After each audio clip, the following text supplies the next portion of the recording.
Hi guys, today we're going to actually get into our own true crimes. So we have now read Trifles, we have read the Kitty Genevieve article, we have listened to a podcast, and now for our final project, we are going to choose our own true crime that you want to study.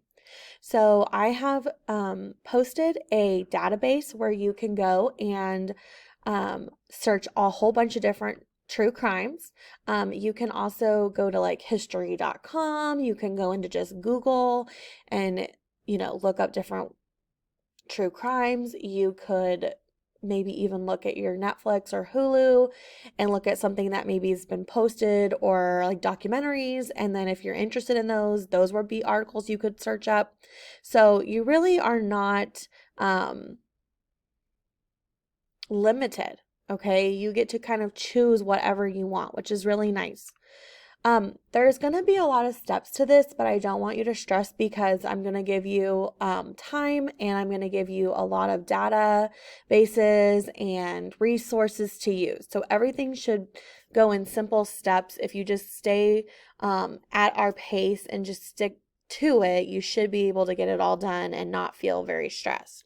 So your first step is going to be to find a crime, and I have provided that database for you. Like I said, if you want to just do a simple Google search because you already know what you want to look up, that is fine. Once you've chosen the crime, you need to find an article or story to read about it. And that is going to inform you on the true crime. That is going to be your resource that you're going to use while you're writing your own report.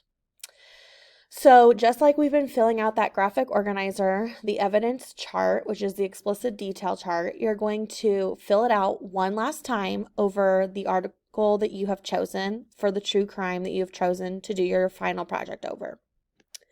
Once you fill out that document, you'll need to save that because you will submit that with your final paper. After you read your article, you'll then write in your writer's notebook about kind of what your thoughts are, what you've learned, and what are some things you think you could either argue or prove about this crime.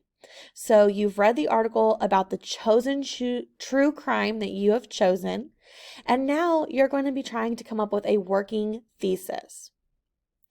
Once you've done that, you're going to open a Word document and you're going to begin writing your true crime report. In the next video that I will post, I will show you how you can use the upside down triangle outline to write a organized paper over the crime you've chosen using the resource you've chosen and to submit it as your final paper, which is going to be your make for this unit. So do not stress. Today you will have some assignments you need to get done, but you have plenty of time and it should be fun. So pick a crime, choose it, find something you're interested in, and then read about it, and then keep that source. If that source works for you, you need to download that or save it or maybe create a little document or something where you can come back to that site easily. And then that's going to be your resource. That's going to be your text that you get to cite from. Okay? Use quotes and information. All right, so go find a true crime that you want to make your final project over. Good luck.